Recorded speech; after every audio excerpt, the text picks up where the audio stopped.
Teman-teman semua. Teman-teman, bagaimana ya jadinya jika perampokan suatu brankas terjadi di tengah wabah pandemi zombie? Ya, film yang akan Mimin bahas kali ini akan berlatar belakang perampokan. Film ini berjudul Army of Thieves, menceritakan tentang seorang pria yang sangat mengemari sang legenda yang bernama Hans Wagner. Ia merupakan seorang perancang khusus yang mendesain sebuah brankas untuk ia jadikan sebagai mahakarya semasa hidupnya. Setelah ia meninggal, tak ada satupun orang yang berhasil membuka brankas tersebut.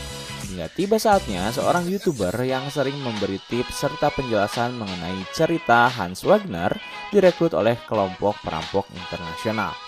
Ia ditugaskan oleh mereka untuk berusaha membuka 3 brankas legenda milik Hans Wagner yang tersebar di beberapa negara. Tentu dengan situasi buruk ketika dunia sedang dilanda wabah zombie. Lantas, bagaimana mereka bisa mengatasinya dan apakah YouTuber tersebut bisa membuka brankas legenda Hans Wagner? Tanpa menunggu banyak lama, mari kita mulai intronya.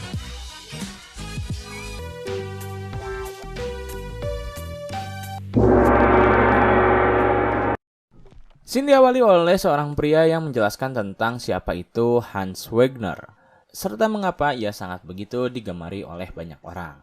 Hans Wagner merupakan seorang perancang terkenal yang menciptakan 3 brankas ajaib yang ia yakini takkan ada orang yang bisa membukanya. Setidaknya itulah yang Hans Wagner lakukan semasa hidupnya. Dan kini brankasnya memang tak pernah terbuka sama sekali. Itulah penjelasan dari seorang YouTuber bernama Sebastian yang senang membagikan video penjelasannya kepada orang-orang. Sebastian merupakan seorang pegawai bank yang mulai membenci pekerjaannya ketika ia harus melayani para nasabah yang cerewet serta galak. Suatu hari, saat Sebastian baru saja pulang dari kantornya, ia tiba-tiba mendapat sebuah komenan di salah satu video yang dia upload ke YouTube. Komenan tersebut berisi tentang ajakan seorang anonimus untuk mengetes kemampuan Sebastian dalam membuka sebuah brankas. Tentu hal itu membuat Sebastian tertarik. Akhirnya ia melakukan kontak dengan anonim tersebut hingga akhirnya Sebastian diberi sebuah alamat untuk ia pergi ke sana. Pada malam harinya Sebastian benar-benar mengikuti petunjuk alamat tersebut dan ia berhadapan dengan seorang pria berbadan tegap yang menjaga sebuah pintu. Sebastian lalu mengucapkan suatu kata yang membuat ia dipersilahkan untuk memasuki gedung itu. Setibanya di dalam, Sebastian terkejut ketika melihat banyak orang sedang berusaha untuk membuka brankasnya masing-masing. Di tengah kerumunan orang, ia sangat gugup. Sebastian tiba-tiba saja didorong ke tengah untuk mengikuti kompetisi tersebut. Karena tak bisa berkutik, akhirnya dengan terpaksa Sebastian mengikuti kompetisi itu. MC mengumumkan bahwa hanya 4 orang saja yang akan lolos ke babak selanjutnya.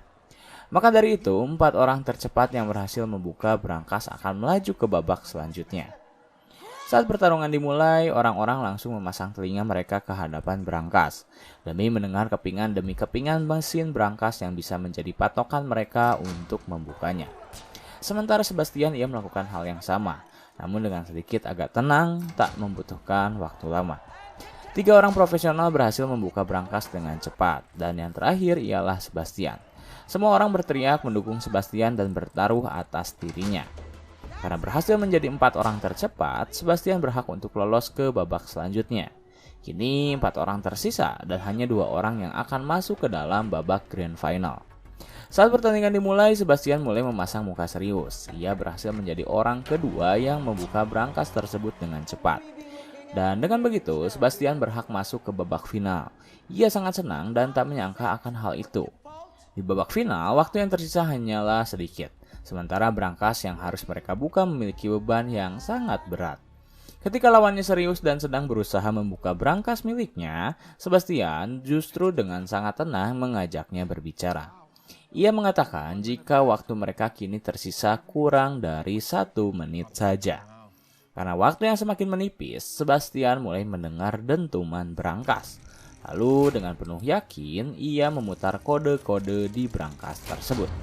Dan hasilnya Sebastian keluar sebagai juaranya. Melihat orang baru yang menjadi juara di kompetisi tersebut membuat lawan Sebastian mengamuk. Beruntung penjaga langsung membawanya dan disitulah Sebastian untuk pertama kalinya bertemu dengan seorang wanita bernama Gwen. Ia tak tahu siapa itu Gwen karena di tempat tersebut pandangan Sebastian hanya jatuh kepada Gwen. Setelah berhasil memenangkan kompetisi, Sebastian langsung pulang dan menikmati hadiahnya. Namun keesokan harinya ia harus kembali berangkat kerja. Sebelum berangkat kerja, Sebastian memiliki kebiasaan khusus, yaitu memesan kopi dengan membawa tumblernya sendiri. Tetapi saat ia hendak berbalik setelah membawa kopinya, ia tiba-tiba dikejutkan oleh kehadiran Gwen. Sebastian mengingat wanita itu yang ia lihat di tempat aneh tersebut. Lalu Gwen mengajak Sebastian duduk dan menjelaskan bahwa ia adalah seorang pencuri handal berskala internasional. Berhasil mencuri arloji saat umurnya 7 tahun, berhasil mencuri mobil dan merampok bank saat usianya 17 tahun. Dan kini Gwen berhasil mengambil 3 arloji dan 1 pistol milik pengunjung di kafe tersebut. Lalu Gwen menjelaskan alasannya menghampiri Sebastian, yaitu untuk mengajaknya merampas brankas legenda milik Hans Wagner. Mendengar hal tersebut, Sebastian terkejut. Ia bukanlah seorang kriminal yang berani untuk merampok, tetapi Gwen menjelaskan jika hanya Sebastianlah yang bisa membuka brankas tersebut. Awalnya Sebastian tak percaya jika seseorang mengajaknya untuk merampok. Namun karena ia sangat penasaran dengan ketiga brankas legenda itu, Sebastian memutuskan untuk ikut bersamanya. Akhirnya pertemuan mereka berakhir ketika Gwen akan menjemputnya kembali esok hari. Di malam harinya, saat Sebastian hendak tertidur, ia sedang menonton TV yang memberitakan tentang kasus wabah zombie yang kini sedang melanda. Tak sengaja, Sebastian tertidur dan tiba-tiba ia memimpikan bahwa dirinya dikejar oleh zombie. Beruntung Sebastian langsung terbangun hingga akhirnya ia bisa terlelap sampai pagi hari. Dan di pagi itu, Sebastian diberi alamat oleh Gwen untuk pergi ke sana. Sebastian pun langsung berangkat hingga ia pun tiba di depan pintu. Sebastian mengetuk pintunya lalu muncullah Gwen yang membuat ia cukup terpukau. Setelah dipersilahkan masuk, Gwen mulai memperkenalkan beberapa rekan yang akan menjadi partner dari Sebastian semasa ia mencuri. Yang pertama, Corina, seorang peretas handal sedunia yang pernah meretas salah satu studio film terbesar. Saat masih kecil, Corina hendak menyenangkan adiknya yang sangat ingin menonton film Pirates of the Caribbean 2. Padahal saat itu, film tersebut belum dirilis. Akhirnya Corina meretas studio film tersebut dan menyalin kopian film Pirates of the Caribbean 2 untuk ia tonton bersama dengan adiknya.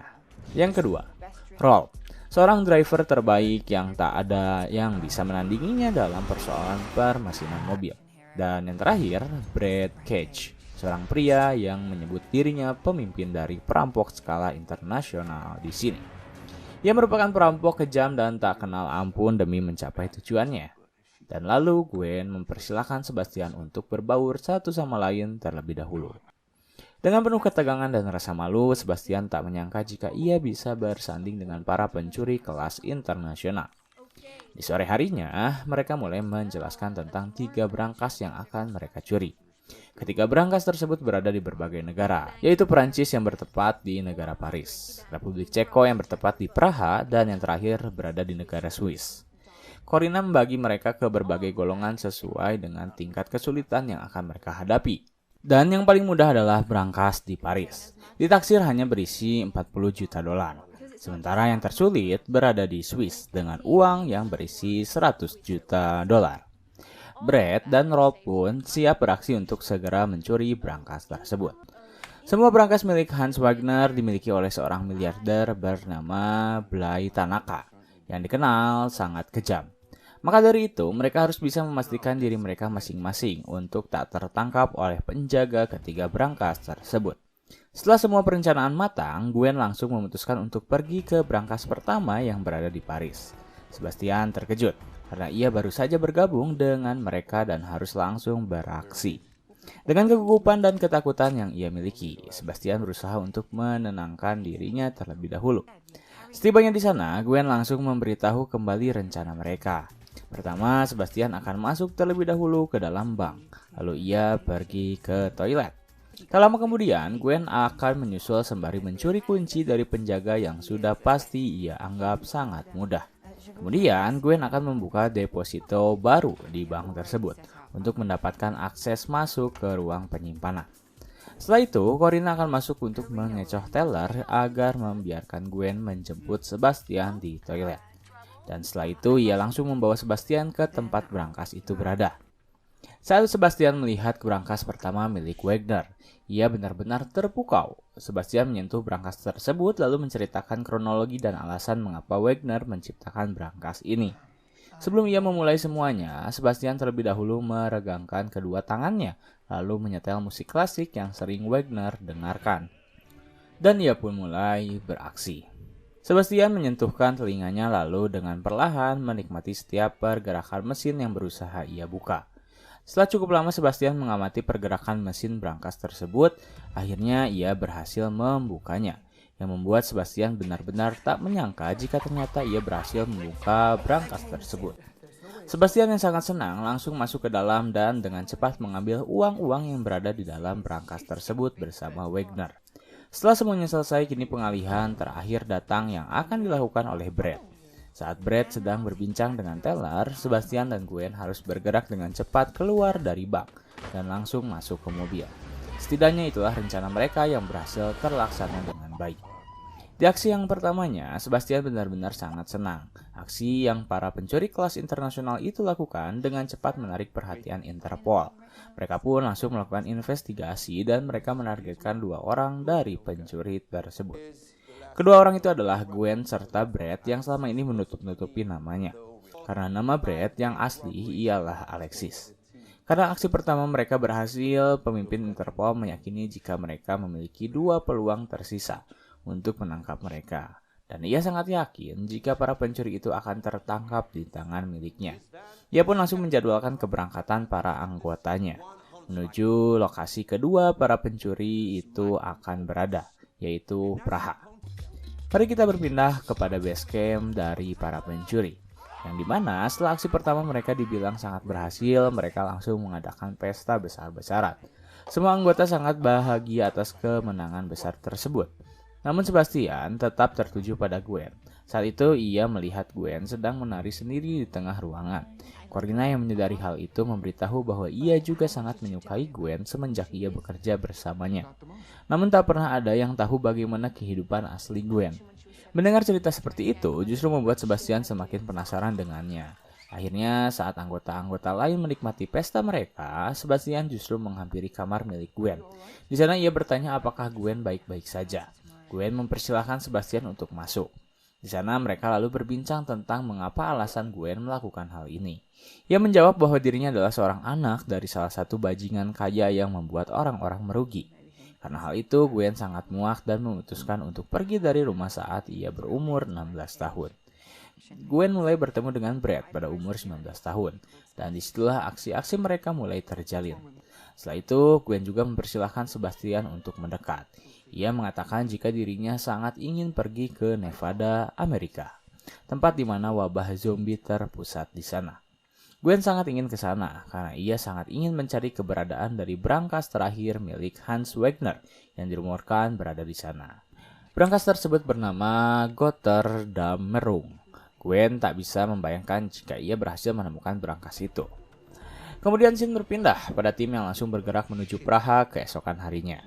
Rolf mengantarkan mereka tepat di depan bank yang menjadi letak keberadaan berangkas kedua. Di kejauhan, para Interpol telah sangat siap mengintai keberadaan Gwen serta Brad dari kejauhan. Mereka juga telah menyiapkan beberapa anggota yang siap untuk menembak apabila Gwen serta Brad berhasil terlihat. Sebelum mereka beraksi, Gwen membagi-bagi tugas terlebih dahulu. Ia meminta Sebastian untuk menjadi seorang manajer. Sebastian tak perlu khawatir tentang persoalan identitas karena Corina berhasil meretas sistem keamanan mereka. Meskipun hanya 16 detik setelah semuanya siap, Sebastian meminta waktu sejenak untuk menyiapkan dirinya terlebih dahulu. Brad mendukung Sebastian dan memperkirakan jika tingkat keberhasilan dirinya hanya sebesar 5% saja. Lalu setelah semuanya siap, tim mulai bergerak. Diawali oleh Sebastian yang memasuki bank. Kemudian ia melalui proses pemeriksaan terlebih dahulu. Dan setelah semuanya berjalan lancar, Corina langsung menuntun Sebastian menuju tempat keberadaan berangkas target mereka. Karena harus mengurus 2 orang, Corina memutus koneksi antara dirinya dengan Sebastian terlebih dahulu untuk mengurusi Gwen. Kemudian setelah semuanya siap dan mereka berdua bergerak sesuai arahan, Sebastian dan Gwen bertemu di sebuah lift. Saat mereka perlahan menaiki lantai demi lantai, terjadi momen awkward. yang memperlihatkan mereka berdua tak bisa berkutik. Ketika pintu lift terbuka, rupanya dua orang penjaga telah siap menahan mereka berdua. Beruntung Gwen dengan cepat beraksi. Ia menghajar kedua penjaga itu dengan tangannya sendiri. Meskipun Gwen membawa pistol, ia enggan untuk menembakkan pistol tersebut ke arah penjaga. Sebastian yang hanya bisa menyaksikan itu berusaha untuk membantu Gwen dengan doa sembari ketakutan. Alhasil Gwen melumpuhkan kedua penjaga itu. Ia menyebutnya dengan improvisasi. Setelah semuanya berjalan lancar, tiba saatnya mereka di hadapan brankas kedua. Brankas yang jauh lebih besar, jauh lebih keren, jauh lebih sulit, dan tentunya jauh lebih besar isi di balik brankas tersebut. Kini giliran Sebastian untuk beraksi. Ia diminta berfokus dan seperti biasa Sebastian melakukan ritualnya terlebih dahulu. Setelah tangan-tangannya panas, Sebastian mulai menyentuh brankas tersebut. Detik demi detik, Sebastian berusaha untuk tetap fokus agar ia bisa membuka kunci brankas tersebut. Namun, belum lama ia menyentuh putaran kunci brankas itu, putaran kunci itu tiba-tiba masuk ke dalam, yang artinya mereka merasakan kehadiran Sebastian. Mereka pun menunggu terlebih dahulu sistem bekerja untuk mengeluarkan kembali putaran kunci brankas. Lalu setelah cukup lama, akhirnya putaran kunci itu kembali keluar. Dan Sebastian menjelaskan jika ini adalah peluang terakhir mereka. Karena apabila dirinya gagal, maka brankas ini akan terkunci selamanya. Sebastian pun mulai serius dengan perlahan ia mendengarkan pergerakan sistem. Sementara waktu terus berlanjut. Tak kunjung mendengar kabar keberhasilan rekan-rekannya, Brad memutuskan untuk berimprovisasi. Ia memakai topeng dan langsung masuk ke dalam bank untuk mengacaukan semuanya. Interpol yang telah menyadari hal itu sebenarnya langsung bergerak dengan cepat. Namun sayang, mereka salah bank yang mengakibatkan mereka harus kembali pergi mencari keberadaan bank yang menjadi tempat penyimpanan brankas tersebut. Di dalam bank setelah cukup lama Sebastian beraksi. Akhirnya ia berhasil kembali membuka brankas kedua milik Hans Wegner. Gwen pun langsung mengambil uang-uang tersebut bersama Sebastian. Sementara Brad telah berhasil membuat ricu seisi gedung bank. Di saat Interpol berusaha untuk secepat mungkin tiba di dalam bank, Brad, Sebastian, dan Gwen justru telah menghilang. Brad terlebih dahulu pergi menuju mobil, sementara Gwen dan Sebastian harus berlari ketika mobil perlahan maju. Rob terpaksa tak bisa menghentikan laju mobilnya dikarenakan Interpol pasti akan segera mengejarnya. Gwen dan Sebastian berhasil melemparkan tas yang berisi uang tersebut dan Gwen pun berhasil Brad raih untuk masuk ke dalam mobil. Tetapi ketika Sebastian, Brad justru melakukan hal yang tak disangka-sangka, yaitu ia dengan sengaja menjatuhkan Sebastian dan meninggalkannya. Melihat rekan-rekannya meninggalkannya begitu saja membuat Sebastian harus berimprovisasi. Di tengah pengejaran Interpol, Sebastian berusaha berlari, masuk ke dalam gang demi gang hingga akhirnya ia menemukan sepeda. Kemudian Sebastian melanjutkan pelarian menggunakan sepeda. Demi menghindari kejaran dari Interpol dan Sebastian pun berhasil kabur serta menghilang. Setelah ia berhasil meraih sebuah kereta yang mengantarnya kembali ke kediamannya. Sementara itu di dalam mobil, Gwen mulai kecewa mengapa Brad tega meninggalkan Sebastian. Brad menjawab jika itu telah menjadi keputusan mereka. Sebastian akan dikeluarkan setelah dua brankas berhasil ia buka. Tapi Gwen menyangkalnya. Ia mengatakan bahwa mereka memperlakukan Sebastian seperti hewan ternak. Hal itu semakin membuat suasana memanas. Gwen tiba-tiba memutuskan untuk keluar dari mobil setelah terjadi perseteruan di antara dirinya dengan Brad. Brad yang mulai tak peduli mempersilahkan Gwen untuk pergi. Namun tiba-tiba satu-satunya hacker mereka yaitu Corina memutuskan untuk ikut bersama Gwen. Akhirnya Brad meninggalkan mereka berdua yang harus jalan menuju tempat kediaman Sebastian. Sebastian yang saat itu sangat lesu hanya bisa menunduk dan berlaju menuju tempat kediamannya. Setibanya Sebastian, mereka langsung meminta maaf atas insiden yang baru saja menimpanya. Mereka benar-benar meminta maaf karena hal ini di luar dugaan mereka. Sebastian tentu menerima permintaan maaf itu. Ia tak memperdulikan apa yang telah Brad lakukan, karena menurutnya ia bukanlah seorang anggota. Kemudian Sebastian bertanya apa yang mereka berdua lakukan di sini. Gwen menjawab bahwa ia ingin mendirikan tim baru bersamanya. Tentu demi menggapai ambisi mereka semua untuk merampas brankas terakhir milik Wegner. Awalnya Sebastian menolak mentah-mentah, karena ia sadar jika dirinya memang bukanlah anggota dari para pencuri kelas internasional. Namun, setelah mendengar beberapa alasan dari Gwen dan Corina tentang betapa pentingnya Sebastian di tim mereka, maka dari itu Sebastian setuju dan kini mereka pun merencanakan perampokan ketiga dengan formasi tim 3 orang saja. Ia pun langsung bertanya bagaimana mereka akan mencuri brankas ketiga yang berada di Swiss. Lalu, scene berpindah pada Interpol yang telah kehilangan kesempatan pertama mereka. Kini, di kesempatan terakhir, sang pemimpin investigasi takkan mengulangi kesalahan mereka lagi. Ia bersama timnya langsung berangkat menuju Swiss dan terus memantau kasino yang menjadi tempat brankas itu berada. Saat mereka sedang dikhawatirkan oleh pergerakan Gwen, salah satu anggota Interpol tiba-tiba mendapat sinyal dari sebuah percakapan antara Gwen dan Sebastian. Ya, mereka mendengar jika tim akan mengeksekusi brankas pada pukul 5 pagi. Mendengar hal itu, pemimpin investigasi lalu meminta semua anggotanya untuk mendengar bahwa mereka akan beraksi pada pukul 5. Dan saat waktu menunjukkan pukul 5 pas, tim Interpol dengan cepat menghampiri kasino untuk meminta pihak kasino memindahkan brankas. Tetapi sesampainya di sana, ternyata brankas telah menghilang. Karena menurut pihak kasino, mereka telah berkomunikasi dengan pihak Interpol untuk mentransfer brankas 1,5 jam yang lalu. Mendengar hal itu, pemimpin Interpol terdiam. Mari kita kembali pada 8 jam sebelum kejadian terjadi. Rupanya Corina lah yang berpura-pura menjadi utusan Interpol untuk mengabari jika brankas ketiga milik Wagner akan menjadi sasaran para pencuri. Maka dari itu ia meminta kepada pihak kasino untuk segera memindahkan brankas tersebut.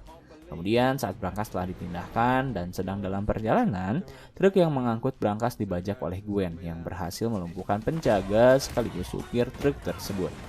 Kini brankas itu berada di dalam truk yang di dalamnya terdapat Sebastian yang telah siap untuk beraksi. Corina yang masih berada di sekitaran kasino saat itu tiba-tiba menyadari adanya sebuah ponsel yang terkoneksi di GPS. Ternyata ponsel tersebut adalah milik Brad yang artinya Brad berada di sekitar kasino. Namun saat ia hendak memberitahu Gwen, pihak Interpol tiba-tiba menangkapnya. Beruntung Corina berhasil memberitahu Gwen terlebih dahulu dan ia langsung menghancurkan ponselnya. Saat berhasil ditangkap, Corina langsung diinterogasi di tempat untuk menunjukkan kemana Gwen akan kabur. Namun Corina tetap diam hingga akhirnya ia diancam dan dibawa ke kantor Interpol. Mari kita melihat perjuangan Sebastian dan Gwen. Saat itu Sebastian meminta Gwen untuk menstabilkan truknya agar ia bisa berfokus pada brankas. Gwen menyetujui hal itu. Sembari berjalan, perlahan satu persatu kunci berhasil Sebastian buka. Meskipun truk berliku-liku karena jalan yang cukup curam, dan setelah sekian lama Sebastian membuka satu persatu kunci itu, akhirnya ia tiba-tiba berteriak dan memberi informasi jika ia berhasil membuka brankas ketiga. Gwen pun bersorak gembira, lalu ia menghentikan truk tersebut di sebuah persimpangan. Setelah itu, mereka berdua langsung membawa uang-uang yang berada di dalam brankas tersebut. Tetapi saat mereka hendak keluar, Brad tiba-tiba datang menodong senjata kepada mereka berdua. Brad tak menyangka jika kini mereka menjadi pengkhianat.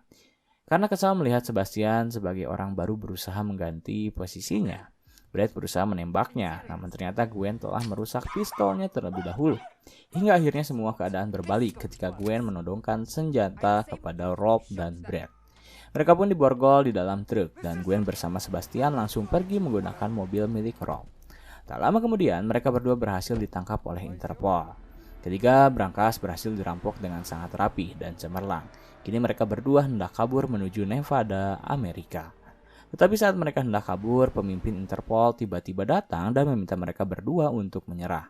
Tak ingin berhenti begitu saja, Gwen pun mengeluarkan senjatanya dan mengatakan jika mereka takkan menyerahkan apapun. Pihak Interpol meminta mereka berdua untuk menyerah saja. Karena sudah tak ada lagi kesempatan yang bisa mereka gunakan. Karena tak mau mereka berdua tertangkap, akhirnya Gwen memilih untuk melakukan negosiasi, yaitu ia akan menyerahkan diri. Tetapi Sebastian harus dibebaskan. Pihak Interpol setuju. Sebastian pun mengambil uang-uang milik mereka, lalu pergi menggunakan kapal boot yang telah mereka persiapkan. Gwen pun tertangkap dan ia berjanji akan mencarinya jika dirinya telah keluar dari penjara. Dan scene terakhir di film ini menampilkan dua orang yang saat itu hendak mencari tukang kunci di sebuah toko. Pemilik toko lalu mengarahkan mereka berdua ke dalam sebuah ruangan yang di dalamnya terdapat Sebastian. Ya, Sebastian kini menjadi spesialis brankas. Namun kali ini ia kedatangan tamu spesial, karena ternyata mereka berdua memiliki rencana untuk mencari keberadaan brankas Gotterdam-Merung. Sebastian yang telah memimpikan brankas tersebut sejak lama, tanpa banyak berpikir memutuskan untuk bergabung ke dalam tim barunya. Tamat.